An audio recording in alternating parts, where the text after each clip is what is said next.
Olá, meu nome é Wagner Meira Júnior e sou professor titular de Ciência da Computação da Universidade Federal de Minas Gerais. Sou também um dos coautores do livro Data Mining and Machine Learning Fundamental Concepts and Algorithms. Hoje vamos continuar discutindo aqui sobre a avaliação de modelos e algoritmos de regressão. Em particular, sobre como podemos usar a inferência para tarefas como intervalos de confiança e teste de hipótese. Considerando que B e W são apenas estimativas pontuais dos parâmetros reais beta e ômega, a obtenção de intervalos de confiança demanda que a gente trate o yi como uma variável aleatória para a resposta, dado um valor xi.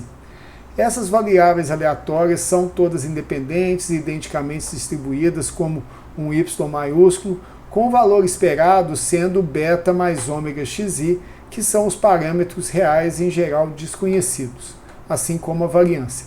Dessa forma, com esses valores xi fixados a priori e, portanto, a média deles e a sua variância também sendo fixada, como nós vimos anteriormente, é possível nós calcularmos tanto o valor de B quanto o valor de W, onde o valor de W acaba sendo expresso por essa constante CI para cada valor de I multiplicado pelo YI, onde o CI é a razão entre a diferença de xi e a média de x sobre o espalhamento de x, como que uma normalização desses aspectos de x. Tá?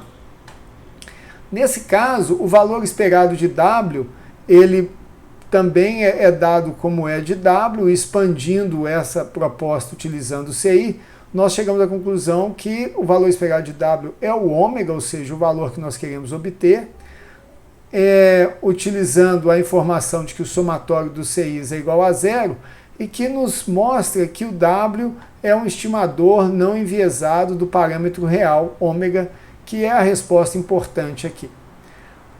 Mais ainda, utilizando o fato que as variáveis y e i são independentes e identicamente distribuídas como y maiúsculo, nós podemos calcular agora a variância, e uma vez que CI é uma constante, a variância de yi é igual ao sigma ao quadrado, e nós temos que o somatório de CI ao quadrado é 1 sobre Sx. Dessa forma, o desvio padrão de W, também conhecido como erro padrão de W, é dado como a raiz quadrada dessa variância, que é o sigma sobre a raiz de Sx. Olhando agora para o valor de B, nós temos que o valor esperado de B aqui calculado, de acordo com a equação apresentada, evoluímos a equação e chegamos que ele tende a beta, ou seja, B também é um estimador não enviesado por valor real beta. Usando a observação de que todos os yi são independentes, a variância do valor de viés pode ser calculada. Então aqui vem o cálculo da variância, onde nós chegamos a exatamente 1 sobre n mais μ ao quadrado de x sobre o espalhamento de x, e aqui utilizamos o fato que quaisquer duas variáveis a e b tem a variância de a menos b é igual à variância de a mais a variância de b. Ou seja, as variâncias de a e b somam, embora nós estejamos computando a variância de a menos b. O desvio padrão de B, também chamado como erro padrão de B, é dado pela raiz quadrada da variância de B, aqui expressa nesses termos.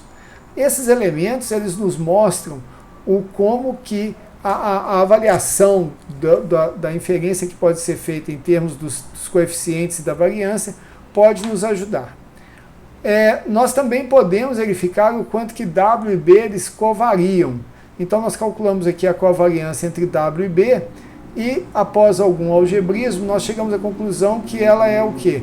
Ela é menos a média de x sobre o espalhamento de x, que é uma relativização da média em relação ao espalhamento, multiplicado pela variância, usando o fato de que a variância de W ela é a expectância do quadrado de W menos o quadrado da expectância, e que ainda a média de y menos ômega, a média de x, é igual a beta, que vem da nossa equação original. Uma vez que as variáveis y e i são normalmente distribuídas, a sua combinação também segue uma distribuição normal. Assim, o W ele segue uma distribuição normal com média sigma, com média ômega e variância sigma ao quadrado sobre Sx. Da mesma forma, B também segue uma distribuição normal pelas mesmas razões com a variância que nós calculamos. Usando a variância estimada sigma ao quadrado, nós então podemos definir as versões Z de W e Z de B, que vão nos dar a lógica de Z-score associada a esses elementos. Aqui nós temos o Z de W, que nada mais é que o W menos o ômega sobre o erro padrão, e aqui nós temos o Z de B, que é o B menos a expectância de beta sobre o erro padrão. Ambas as variáveis, como era de se esperar, elas seguem uma distribuição T-student com n-2 graus de liberdade. Escolhido um nível de confiança 1 menos alfa, ou seja, com um nível de significância entre 0 e 1, o intervalo de confiança de 100 que multiplica 1 menos alfa para os valores de ômega e beta, ele é dado por essas equações aqui. Ou seja, W menos T alfa sobre 2 que multiplica o erro padrão de W é menor ou igual a ômega, que é menor ou igual a W mais o T alfa sobre 2 multiplicado pelo erro padrão. E a probabilidade disso ocorrer é 1 menos alfa, de uma forma muito semelhante ao que nós já vimos anteriormente para intervalos de confiança. Aqui vamos então ver um exemplo disso em ação. Consideramos a variância do viés e do coeficiente de regressão e a sua covariância. Entretanto, nós não sabemos a variância real sigma 2 e vamos usar a variância estimada e o erro padrão para os dados do IGS. Então aqui está o cálculo que já foi feito anteriormente. Aqui nós temos o mid x e o espalhamento de x. E aí nós temos a variância e o erro padrão para W aqui calculados como previsto.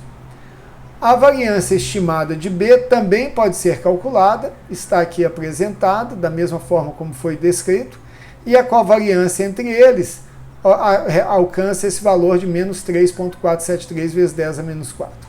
Para fins de intervalo de confiança, nós usamos o nível de confiança 1 menos alfa igual a 0,95 ou alfa 0,05, o valor crítico da distribuição T com n-2 148 graus de liberdade, que compreende 2,5% da fração da função de massa de probabilidade no intervalo mais à direita, é 1,976. Dessa maneira, nós temos que o T alfa sobre 2 multiplicado pelo erro padrão é igual a 0,019. Aplicando na nossa fórmula, nós temos então que o valor de W, que é 0,4164, ele vai variar entre 0,397 e 0,435. Da mesma forma, aplicando para B, chegamos a 0,079 e o intervalo de 95 de confiança do valor do viés real é de menos 0,446 e menos 0,288, que é exatamente interessante para que a gente veja o quanto que esse modelo ele pode variar dentro dos intervalos de confiança. Para completar esse raciocínio, nós podemos também realizar o teste de hipótese para esses efeitos de regressão. Então vamos lá. Uma das questões fundamentais em regressão é até que ponto x prevê a resposta y. No modelo de regressão, y depende em x através do parâmetro ômega. Dessa forma, nós podemos checar o efeito de regressão assumindo uma hipótese nula H0, que o ômega é igual a zero, que significa o quê? Que o x não afeta o y. E a hipótese alternativa é que ômega é diferente de zero, e ambas colocadas aqui. Então, ou seja, quando o ômega é igual a zero, a resposta y depende apenas no viés e no erro aleatório, e em outras palavras, x não entrega nenhuma informação a respeito da variável de resposta y. Agora considere o valor padrão ZW, que já trabalhamos anteriormente. Na hipótese nula, nós temos que esse ômega é igual a zero. Dessa forma, nós temos que o ZW é igual a W sobre o erro padrão.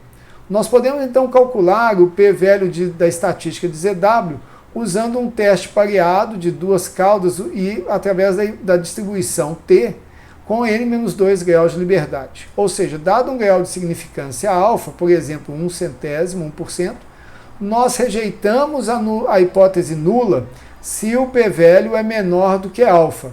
Nesse caso, nós aceitamos a hipótese alternativa que o valor estimado da inclinação é significativamente diferente de zero, dado o valor aqui que nós temos. Nós também podemos definir a chamada estatística F, que é a razão de regressão de soma dos quadrados, ou RSS, pela estimativa da variância.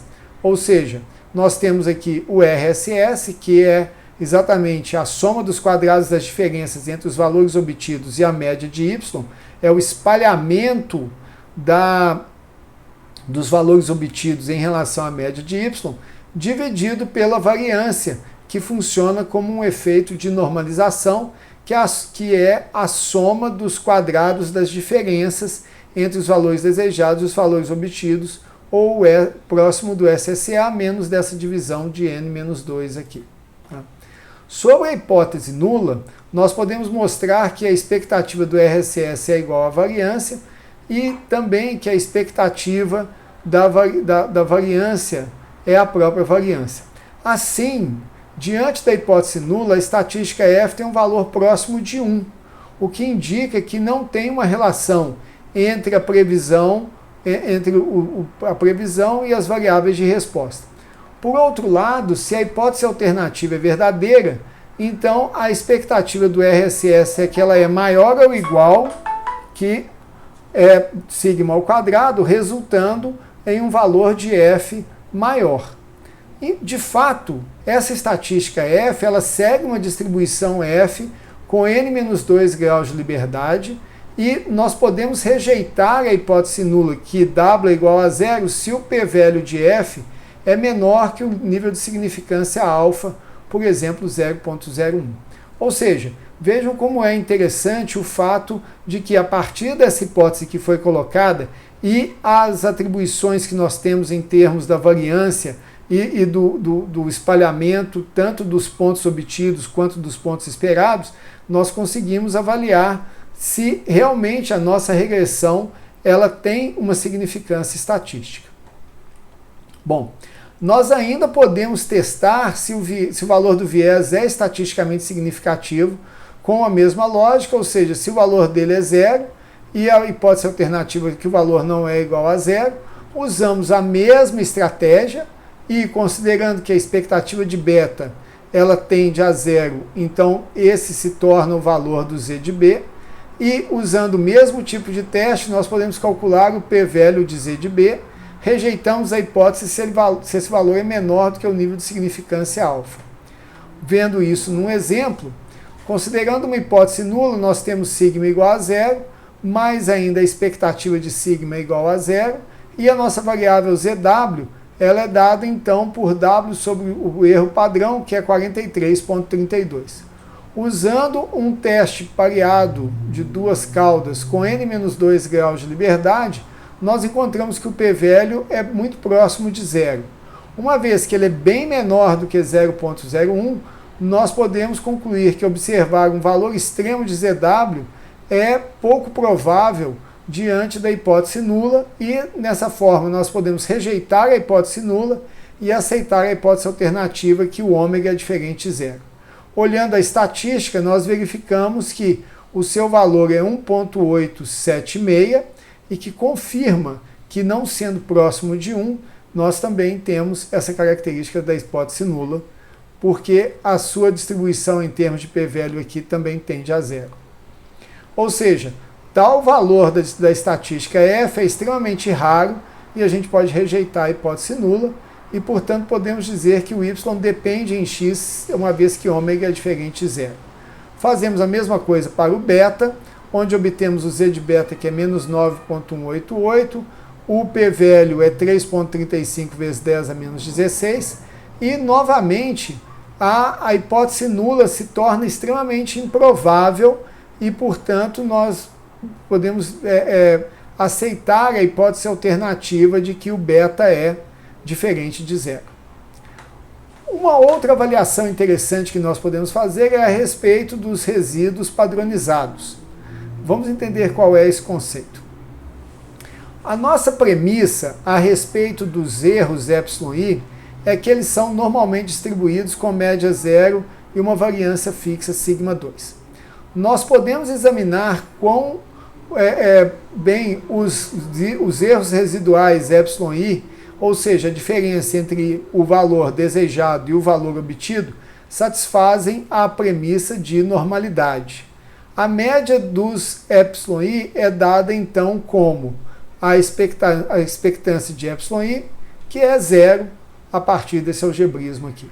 Para calcular a variância, nós expressamos como uma combinação linear de yj variáveis, aqui dessa forma calculado, e que alcançamos esse valor aqui, que é 1 menos 1 sobre n, menos o espalhamento de x sobre o quadrado das diferenças de x sobre o espalhamento de x aqui em termos da sua média.